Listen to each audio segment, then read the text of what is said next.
નમસ્કાર, હું છું કેતલ અને આપ જોઈ રહ્યા છો CB24। માલેગાંવમાં 17 વર્ષ પહેલા થયેલા બોમ્બ બ્લાસ્ટનો આજે ચુકાદો આવ્યો છે, જેમાં પ્રજ્ઞા સાધ્વી સહિત 7 આરોપીઓ નિર્દોષ જાહેર કરાયા છે। મહારાષ્ટ્રના માલેગાંવમાં 17 વર્ષ પહેલા થયેલા બોમ્બ વિસ્ફોટમાં આજે ચુકાદો આવ્યો છે। તો NIA કોર્ટે માલેગાંવ બ્લાસ્ટ કેસમાં સાધ્વી પ્રજ્ઞા ઠાકુર સહિત તમામ 7 આરોપીઓને નિર્દોષ જાહેર કર્યા છે। આજે NIA કોર્ટે મહારાષ્ટ્રના માલેગાંવ બ્લાસ્ટ કેસમાં સાધ્વી પ્રજ્ઞા ઠાકુર સહિત તમામ 7 આરોપીઓને નિર્દોષ જાહેર કર્યા। આ નિર્ણય 17 વર્ષ પછી આવ્યો છે। ન્યાયાધીશ A.K. લાહોટીએ કહ્યું કે એ સાબિત થઈ શક્યું નથી કે જે બાઇકમાં બ્લાસ્ટ થયો હતો તે સાધ્વી પ્રજ્ઞાના નામે હતી। એ પણ સાબિત થઈ શક્યું નથી કે કર્નલ પ્રસાદ પુરોહિતે બોમ્બ બનાવ્યો હતો। કાવતરાનો કોઈ પણ ખૂણો સાબિત થયો નથી। તો NIA સ્પેશિયલ કોર્ટે પોતાનો ચુકાદો આપતા તમામ 7 આરોપીઓને નિર્દોષ જાહેર કર્યા છે। આ સમગ્ર કેસમાં ભોપાલના ભૂતપૂર્વ ભાજપ સાંસદ સાધ્વી પ્રજ્ઞાને મુખ્ય આરોપી બનાવવામાં આવ્યા હતા। આ વિસ્ફોટ 29 સપ્ટેમ્બર 2008ના રોજ થયો હતો। કોર્ટે પોતાના ચુકાદામાં સ્વીકાર્યું કે NIA તમામ આરોપો સાબિત કરવામાં નિષ્ફળ રહી છે। તો માલેગાંવ વિસ્ફોટ 29 સપ્ટેમ્બર 2008ના રોજ થયા હતા।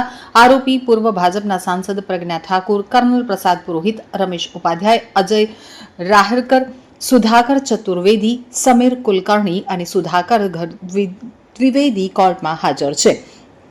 આ વિસ્ફોટમાં 6 લોકો માર્યા ગયા હતા। લગભગ 101 લોકો ઘાયલ થયા હતા। વિસ્ફોટ પાછળ હિન્દુ રાઇટ વિંગ સાથે સંકળાયેલા લોકોનો હાથ હોવાનું બહાર આવ્યું હતું। તો આ કેસની પ્રારંભિક તપાસ મહારાષ્ટ્ર ATS દ્વારા કરવામાં આવી હતી। 2011માં આ કેસ NIAને સોંપવામાં આવ્યો હતો। 2016માં NIAએ ચાર્જશીટ દાખલ કરી હતી। આ કેસમાં 3 તપાસ એજન્સીઓ અને 4 ન્યાયાધીશો બદલાયા છે। પહેલા નિર્ણય 8 મે 2025ના રોજ આવવાનો હતો, પરંતુ બાદમાં તેને 31 જુલાઈ સુધી અનામત રાખવામાં આવ્યો હતો। NIA કોર્ટે કહ્યું કે વિસ્ફોટ પછી પંચનામું યોગ્ય રીતે કરવામાં આવ્યું ન હતું। ઘટના સ્થળેથી ફિંગરપ્રિન્ટ લેવામાં આવ્યા ન હતા। બાઇકનો ચેસિસ નંબર ક્યારેય મળી આવ્યો ન હતો। તે સાબિત થઈ શક્યું ન હતું કે સાધ્વી પ્રજ્ઞા તે બાઇકના માલિક હતા।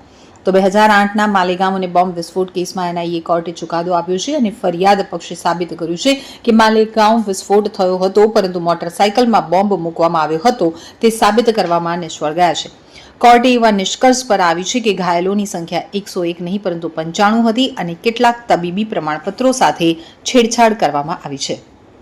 પ્રજ્ઞાએ કહ્યું, કોઈ પણ સ્વેચ્છાએ અમારી સાથે ઊભું રહ્યું નથી। હું જીવિત છું કારણ કે હું સંન્યાસી છું। તેમણે ષડયંત્ર હેઠળ ભગવાનને બદનામ કર્યા।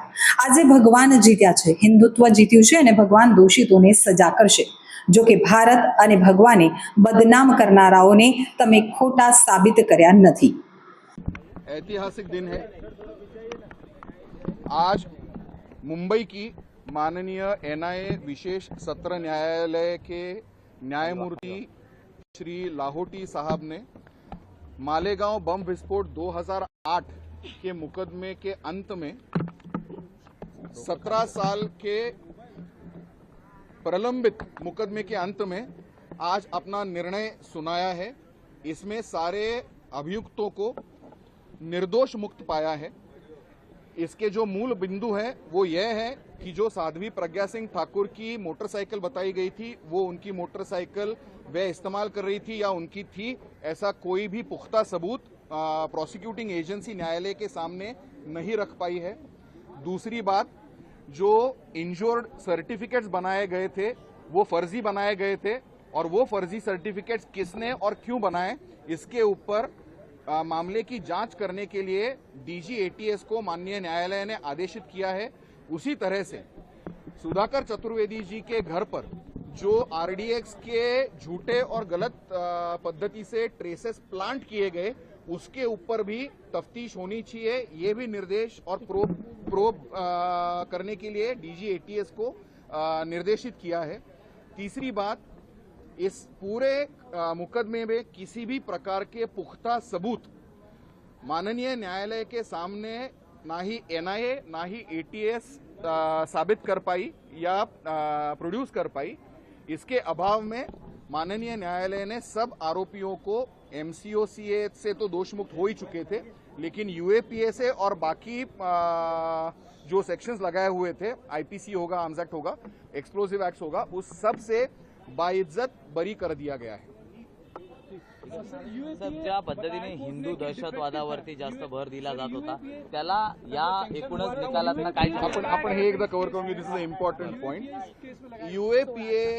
UAPA unlawful activities prevention act की जो 2-fold टेस्ट होती है वो प्रोसिक्यूशन सिद्ध नहीं कर पाई और धारा 45(2) अनलॉफुल एक्टिविटीज प्रिवेंशन एक्ट के अंतर्गत जो सैंक्शन पूर्व सम्मति आवश्यक होती है केंद्र सरकार की, वे दोनों सैंक्शन जो एक ACS होम महाराष्ट्र सरकार ने दी थी और केंद्र सरकार की थी ही नहीं, तो जो सैंक्शन प्रोसिक्यूशन ने प्रोड्यूस की थी वो दोनों सैंक्शन पूर्व सम्मति डिफेक्टिव थी, ऐसा निष्कर्ष माननीय न्यायालय ने निकाला. धर्म के संबंध में भी कुछ कोर्ट ने कहा. धर्म के संबंध में माननीय न्यायालय ने कोई टिप्पणी नहीं की है. जब तक हमको जो जजमेंट है उसकी कॉपी नहीं मिलती, इसके ऊपर कोई भी टिप्पणी करना गलत होगा. फॉरेंसिक एविडेंस कंटेमिनेटेड हो चुका था, इसके बारे में जिक्र किया. This is another one important point कि पूरा फॉरेंसिक एविडेंस जो जमा किया गया था वो एक गलत तरीके से जमा किया गया, वो कंटेमिनेट हुआ था. जो कि ये मामला पूरा बम विस्फोट का था, तो कुछ एक बॉडी के अंदर बुलेट पाई गई लेकिन उसके कोई शेल केसिंग्स नहीं पाए गए. इसका मतलब वहां पर फायरिंग हुई थी. वो फायरिंग होने के बाद वहां पर एक 15 से 20 हजार लोगों की भीड़ हुई थी और वहां पर क्राइम सीन कंटेमिनेट हुआ था. इस कंटेमिनेशन के चलते जो सैंपल्स कलेक्शन हुआ था वो ठीक तरीके से ना होने के कारण फोरेंसिक एविडेंस जो सैंपल कलेक्शन किया था सीन ऑफ ऑफेंस से, उस पर भी माननीय न्यायालय ने कहा कि ये पुख्ता सबूत नहीं हो सकता. आज 2009 में मालेगांव में हुए बॉम्ब ब्लास्ट पे जो केस हुए थे, जिन्हें एक्यूज बनाया गया था, उसमें आज निर्दोष मुक्तता कर दी गई है आरोपी की. सर, आप किसके वकील थे? मैं आरोपी नंबर 11 का वकील था, जिसका नाम है Sudhakar Chaturvedi. Sir, mobile spot पे मिले थे, RDX स्पॉट में मिले थे, गाड़ी वहाँ पे थी. क्या कोर्ट ने इस बारे में क्या कोर्ट ने सीधा कहा है कि जो मोबाइल या गाड़ी है जिनकी मालिकाना जिसकी मालिक है, ऐसा कोई भी प्रूफ प्रोसिक्यूशन ने नहीं लगा पाया कि किन से रिलेटेड था बोलकर. सर, NIA इसमें फेल हुआ है. यस, NIA फेल हुआ है बोलने से ज्यादा ATS ने इसका इन्वेस्टिगेशन किया था. NIA ने तो बाद में इन्वेस्टिगेशन हाथ में लिया था. UAPA का एक्ट बताया गया कोर्ट की तरफ से कि सैंक्शंस पूरी तरह से बराबर नहीं, लीगल नहीं हुआ. फोन टैपिंग के बारे में ऐसा कहा गया है कि उसके लिए सैंक्शंस लगते हैं, जो सरकार के सैंक्शंस लेने चाहिए थे. फोन बिना सैंक्शंस के फोन टैप किए गए थे, तो जो कि लीगली वैलिड नहीं है. सर, अभी इसमें डिटेल्स में जानकारी चाहिए कि ये जो आरोप लगे थे, दहशतवाद का आरोप लगा था NCP और कांग्रेस की सरकार, उस बारे में. NCP कांग्रेस की सरकार थी, उन्हें सिर्फ अपना पॉलिटिकल गेन करना था, उस हिसाब से इन्होंने आरोप लगाया था. बट आगे पुरावा सब 17 साल हो चुके हैं, कोर्ट में सभी पुरावे आ चुके हैं, 325 के करीब विटनेस हो चुके हैं, और सब होने के बाद अब क्लियर हो चुका है कि इनके आगे इसमें कोई विटनेस नहीं है, एविडेंस नहीं है. अदर देन ये पॉलिटिकल दूसरा कोई चीज नहीं है. 17 साल लगे. जीतना तो हम जब थे तब तो जूनियर बोल के आए थे, आज हो गए 15-17 साल, हमको भी हो गए. आदरणीय कोर्ट का जो निर्णय है स्वागत योग्य है कि 17 साल बाद ही सही सत्य तो मिला, सत्य में जयते तो हुआ. 7 आरोपियों को बरी कर दिया गया है, निर्दोष करार कर दिया गया है. सोचिए कि इन 7 आरोपियों के जीवन में 17 साल कैसे बीते होंगे. सामाजिक बहिष्कार हो गया, इनको हर ढंग से लोगों ने नकार दिया, इनकी जो इमेज है, इनकी जो भूमिका है वो संदिग्ध बताई जाने लगी. आज जाके उनको न्याय मिला.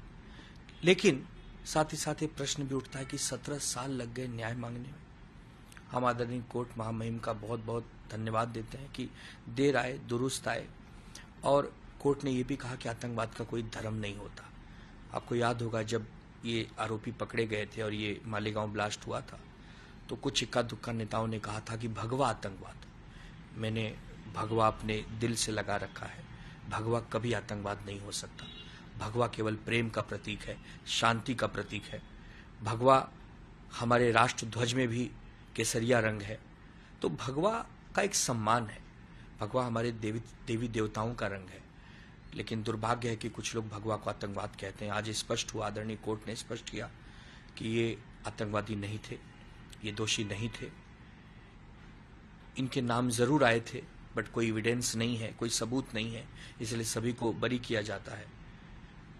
तो जब कुछ लोग कोई बयान दें, किसी को फंसाएं, किसी को षड्यंत्र के तहत जेलों में डालना चाहे, तो सबूत भी रखें, झूठे आरोप न लगाएं। तो हम यही चाहेंगे कि जो सातों हैं, जिसमें साध्वी भी हैं, प्रज्ञा जी हैं, कुलकर्णी जी हैं, कर्नल पुरोहित हैं, उपाध्याय हैं, चतुर्वेदी हैं, इन लोगों के आंखों से आज आंसू बह रहे हैं, ये भावनाओं में बह रहे हैं, क्योंकि इनको पता था कि ये दोषी नहीं है, निर्दोष है, लेकिन ये साबित नहीं कर पा रहे थे।